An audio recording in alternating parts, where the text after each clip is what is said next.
Sir, राष्ट्रवाद और अध्यात्म, ये दोनों को संबंधों को कैसे देखते हैं, इन दोनों के संबंध को? देखिए, राष्ट्र भी दो तरह की बुनियादों पर खड़ा हो सकता है, एक अहंकारिक और एक आध्यात्मिक।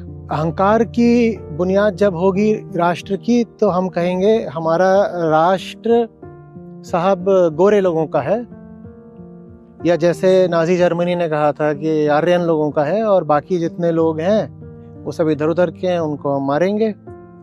या जैसे पाकिस्तान और बांग्लादेश के पक्ष में जिन्ना का तर्क था कि धर्म अलग है तो राष्ट्र अलग है, माने राष्ट्र की बुनियाद जो है वो मजहब हो गया।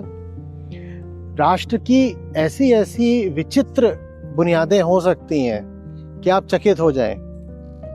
खान पान की व्यवस्था हमारी क्या रही है, इस आधार पर भी लोग अलग राष्ट्र बना लेते हैं। कौन कैसी मान्यताएं रखता है, किनके यहाँ पर प्रचलन कैसे हैं, संस्कार कैसे हैं, इस आधार पर भी राष्ट्र बनाया जा सकता है। तो ये सब राष्ट्रीयता के बड़े अहंकारिक, बड़े उथले आधार होते हैं, और इन आधारों पर जब भी राष्ट्र बनेगा, वो राष्ट्र जब तक चलेगा खुद को दुख देगा, औरों को दुख देगा, और बहुत लंबा चलेगा भी नहीं। ठीक वैसे जैसे 71 में बांग्लादेश अलग हो गया, क्योंकि उस राष्ट्र की बुनियाद ही गड़बड़ थी। जो टू नेशन थ्योरी थी जिन्ना की, उन्होंने यही बोला था, Hindus and Muslims are two separate nations, they are not just two separate communities, two separate nations. तो उन्होंने राष्ट्रीयता का जो आधार चुना था वो आधार ही गड़बड़ था। इसी तरीके से राष्ट्रीयता का एक आधार जबान भी हो सकता है, भाषा, कि हमारी भाषा अलग है तो साहब हम अलग कबीले के हैं तो हम अपने आप को एक अलग नेशन बोलेंगे। ऐसे राष्ट्र नहीं बन जाता।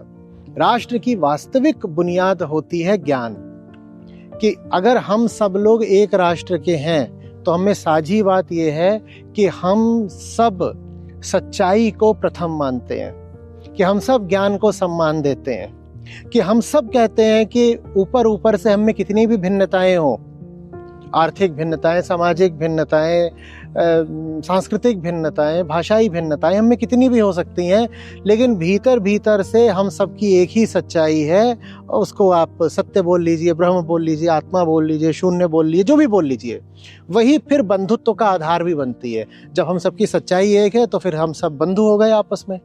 तो वो राष्ट्रीयता का फिर जरा तगड़ा, मजबूत, सशक्त आधार बनता है। तो सिर्फ ये कह देने से बात नहीं बनती कि राष्ट्र है, ये भी पूछना पड़ता है कि उस राष्ट्रीयता का आधार क्या है।